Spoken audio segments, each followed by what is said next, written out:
Bonjour à tous, Franck Muller, ici Lyon, ravi de vous retrouver en ce lundi matin 12 octobre. Bien, j'ouvre une toute petite parenthèse, effectivement, il y a 3 jours, 4 jours maintenant, je pense, 3 individus de type africain ont démoli 2 policiers qui ont été massacrés. Je rappelle quand même que ils ont reçu 6 balles, notamment dans les cuisses et dans les genoux. Je crois les 2 ont reçu des balles dans les genoux. Hein. Vraiment, c'est hyper chaud. Bon, je ferme l'ensauvagement, on est d'accord. Nos jeunes s'ennuient. Hein.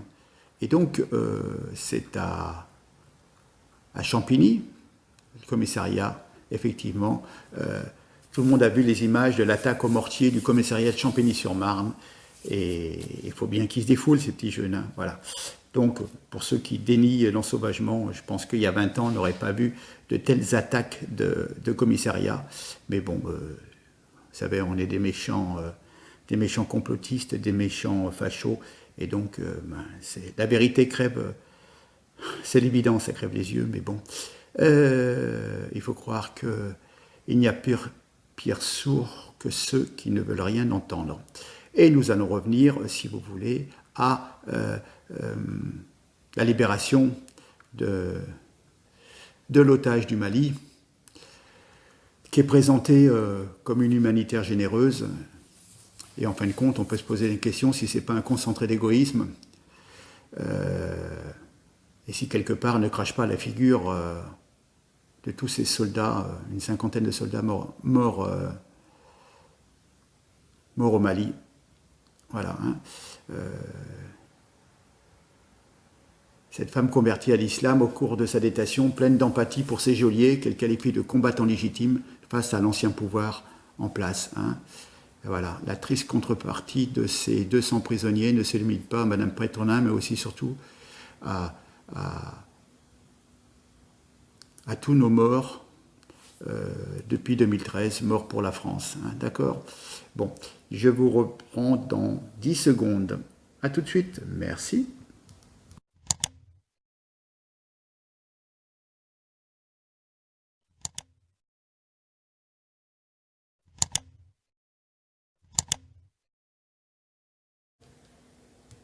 Me revoilà. Bien. Alors effectivement, pour en revenir au cas de l'otage libéré, la pièce de théâtre était parfaite. Hein.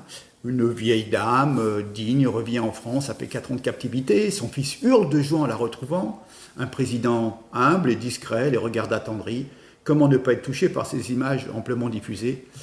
Mais il y a aussi, en fin de compte, une réalité sordide d'une femme, certainement qu'on peut appeler idiote utile de l'islam. Elle renie son prénom, sa patrie, elle porte le voile, elle trouve ses geôliers sympathiques, elle est prête à repartir, elle n'a pas un mot pour les soldats morts au Mali. Cette femme présentée comme une humanitaire généreuse et en fin de compte peut-être un concentré d'égoïsme. Moi, ma vie, mon œuvre, ma fondation, etc. Zineb El Razoui a cette formule que je reprends, elle crache à la figure de ces soldats de 20 ans, morts au Mali, tués par les gentils islamistes qui la traitaient si bien. Et puis la presse, les médias, un journaliste de France 2 nous rassure, sur les 200 djihadistes libérés, seuls 2 sont en effet très dangereux. Voilà. Non mais n'importe quoi. Pensez qu'ils ils ont tous du sang sur les mains. Si vous êtes djihadiste, vous avez déjà tué, rafalé des civils ou des militaires. Hein. Ne me dites pas qu'ils étaient en prison, mais qu'ils étaient innocents, qu'ils n'avaient jamais tué, qu'ils n'avaient pas de sang sur leurs mains. Enfin bon, c'est dingue. Alors on peut avoir honte pour, en fin de compte, ce président. Honte aussi pour une partie des élites aveuglées par ces pathos, vous voyez, comme on dit, ces pathos, roman de gare. Voilà, enfin, c'est encore l'islam radical qui, en fin de compte, s'en ressort, en ressort vainqueur. D'ailleurs, j'avais un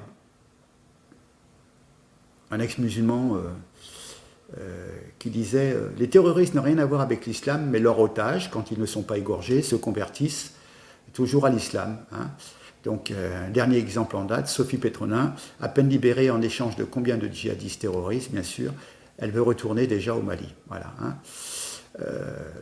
C'est relativement sidérant. D'ailleurs, je pense que, oui, comme disait, plus malienne que française, voilà, 200 djihadistes libérés dans la nature afin de rapatrier une éliminée qui, après avoir posé le pied sur le sol français, ne souhaite qu'une chose, retourner au Mali. Hein. Voilà, que dirait Emmanuel Macron aux familles des futures victimes des soldats français hein, qui seront tués par les djihadistes que nous aurons libérés gentiment, hein, avec leur donnant des sous pour qu'ils puissent acheter du matériel militaire, des jeeps, des motos pour aller attaquer les forces françaises et les forces maliennes légales. Pour le Mali, je vais implorer la bénédiction d'Allah parce que je suis musulmane. C'est de la folie. Hein. C'est de la folie. D'ailleurs, je pense que c'est à cause de ça que Macron est parti. Ça ne correspondait pas à ce qu'il voulait faire. Il voulait, s'il voulait Voilà, le refus de Macron de prendre la parole à Villacoublay témoigne du double embarras des autorités, embarrassées par rapport aux déclarations complaisantes de l'ex-otage vis-à-vis des djihadistes, et puis sa volonté de retourner au Mali. Et voilà, donc en fin de compte, Macron voulait faire une opération de communication, et en fin de compte, ça a planté, on va dire, à cause de cette dame, que certains pourraient dire une vieille folle, mais voilà. Alors, comment dire, Sophie Pétronin était bien traitée. Elle appréciait ses geôliers, le Mali et sa patrie. Elle y retournera dès que possible. Elle a épousé la religion musulmane. Bon sang, mais c'est bien sûr. Pourquoi n'est-elle pas restée sur place? Ça leur a évité de payer une rançon offerte par les contribuables, vous et moi, et de relâcher 200 djihadistes dans la nature qui demain vont tuer nos soldats. Enfin bon. Je suis relativement écœuré. Hein. Bon, on a joué sur l'émotion hein, pour la libération d'une femme française, otage d'Al-Qaïda. Ben oui. Puis en fin de compte, ça se termine en exaspération, en révolte, en rage. Et puis quand on voit que cette dame n'a aucune émotion pour tous les soldats que nous avons décédés. Alors quand même, je vais vous dire, 11 janvier 2013, Damien Boiteux. 19 février 2013, Harold Van Meizele. J'en passe, une quarantaine. Et j'arrive au 5 septembre 2020, Arnaud Volpe et Sébastien Texier. Voilà. 50 soldats français tués au Mali pour lutter contre le terrorisme, 50 vies sacrifiées pour capturer des djihadistes qui sont aujourd'hui relâchés par centaines contre la vie d'une personne. Voilà. De toute évidence, elle ne réalise pas la gravité de la situation. Nous sommes les témoins, en fin de compte, de cet égoïsme.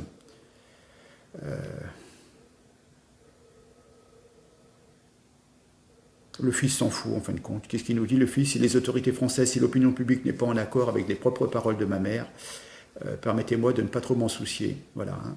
Donc, nous, on pense aux soldats. Hein, voyez. Donc, j'ai une liste, là. Voilà. Hein, tout là.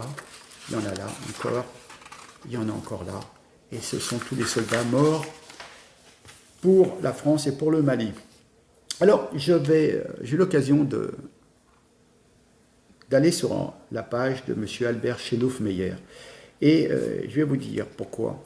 Rappelez-vous, il y avait un jeune homme qui s'appelait Abel Chenouf, qui a été tué par Mohamed Merah, qui non seulement avait tué des enfants juifs à bout portant, mais également donc, ce jeune homme, ancien militaire, en mars 2012. Et M. Albert Chenouf-Meyer est très remonté, évidemment, contre l'islam. Alors déjà, il nous avait parlé de la langue arabe, et il disait « Je suis père et grand-père, jamais ne m'est venue l'idée d'envoyer mes enfants en cours d'arabe. La langue des terroristes islamistes, non merci, je passe. À quoi aurait-il servi, d'ailleurs, de parler arabe, puisque le terroriste musulman Merah, lorsqu'il a tué mon fils de 3 balles dans le dos, il n'a pas dénié dialoguer, et encore moins en arabe, car les quelques mots qu'a prononcé ce barbare l'auraient été en français. Tu as tué mes frères en Palestine, je te tue. Voilà ce monsieur. Et donc ce monsieur, évidemment, quand il voit ce qui se passe, quand on voit ce qu'il se passe au Mali et ce qui s'est passé donc sur le sol français avec ce retour, ce rapatriement, et donc il nous a fait un petit courrier et il nous dit quel gifle, quel amateurisme. J'ai toujours pensé qu'Emmanuel Macron était mal conseillé. Toujours impossible de ne pas voir le coup venir, c'est incroyable à ce niveau. Je veux bien qu'on me parle du syndrome de Stockholm et de l'empathie que Madame Sophie Petronin, Mariam, puisqu'elle affirme s'être convertie à l'islam, voue à ses geôliers, mais tout de même, comment s'est-elle permise de parler au nom d'Allah dont les terroristes qui la détenaient se revendiquent, et ce devant le président de la République en direct, sans aucun scrupule. De plus, en terre française, la terre française qui a quand même payé un lourd tribut avec la perte de ses enfants au Mali, on disait une cinquantaine, ainsi qu'en France. Monsieur le Président, l'opportunisme est un métier chez vous, c'est dans vos gènes, je le conçois pour le politique que vous êtes. Mais tout de même, il y a des limites à la connerie. Comment avez-vous autorisé ce marché où l'on libère 200 terroristes islamistes qui vont reprendre tantôt leur boulot pour libérer une vieille tarée, laquelle, une fois libérée, ne trouve pas mieux que de faire un discours apologique islamiste? Je ne serais pas surpris que cette mégère s'ennuie en France, où la misère existe aussi, pour repartir au Mali, zone déconseillée pour les Européens. Alors là, c'est les mots de M. Albert Chenouf, ça n'engage pas moi. Je pense qu'elle est à la recherche d'un mâle africain afin qu'il égaye ses journées et non pour apporter un quelconque soutien aux petits Maliens. Oui, donc M. Chenouf, il est... Voilà. N'est pas Mère Teresa qui veut. Monsieur Macron, je fais ici des multiples demandes d'audience que l'on vous a adressées à ce jour. Aucune n'a été honorée. Les raisons, me semble-t-il, si l'on croit quelques indiscrétions récoltées ici et là, c'est que je suis un tantinet fascisé. Il est vrai, contrairement à la porte-parole d'ACMI que vous aviez reçue, évidemment, il a reçu Sophie Petronin qui, elle, revendique en fin de compte et défend l'islam. Si toutefois vous daignez me recevoir un jour, mes premiers mots seront pour condamner l'islam et la mansuétude que vous attribuez aux tueurs de nos enfants, dont le mien assassiné par Mera, avec la bénédiction de votre ami Nicolas Sarkozy. Cette publicité de la déclaration de la musulmane Mariam Petronin fera beaucoup de dégâts. Elle est devenue la publique religion de l'islamisme. Quel gifle pour vous, pour la France, pour la République et pour les Français. Quelle humiliation pour les victimes et leurs parents dont je suis. Tout se paye un jour, je fais le vœu que vous puissiez vivre un jour ce que je vis. Je ne serai plus là pour le voir, mais je vous promets que je contemplerai la scène d'en haut. Quel pays, pauvre France. Monsieur Meyer, Monsieur Albert Meyer, n'y va pas avec le dos de la cuillère.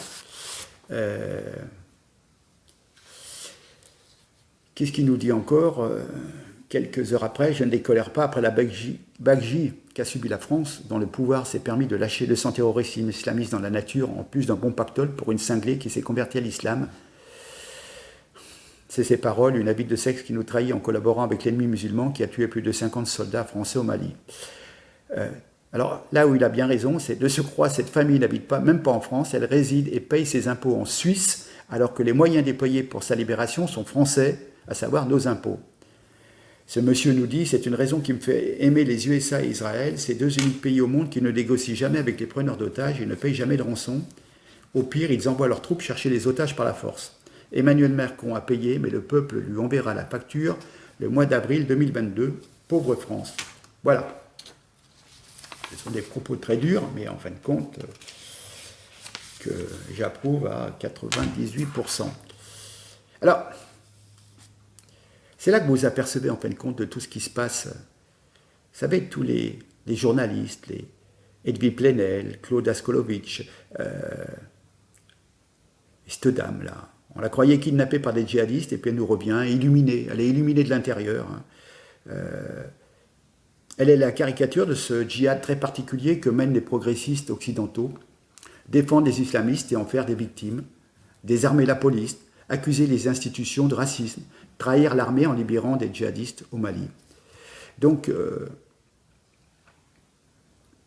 Sophie Petronin participe un peu à ce combat qui a saisi la bourgeoisie occidentale blanche de gauche et qui incite à détruire sa propre société. Cette bourgeoisie blanche de gauche est en réalité en déshérence. Elle a perdu son âme quand le marxisme s'est disloqué derrière les barbelés du goulag. Cette bourgeoisie est en panne d'un projet qui la dépasse. Elle aurait pu retourner à l'église et faire revivre le catholicisme, mais non. Elle s'est donc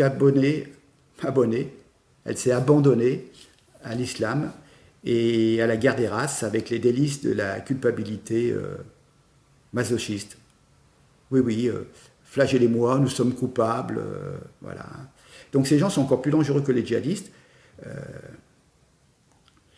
et ça donne de la force à toutes les idées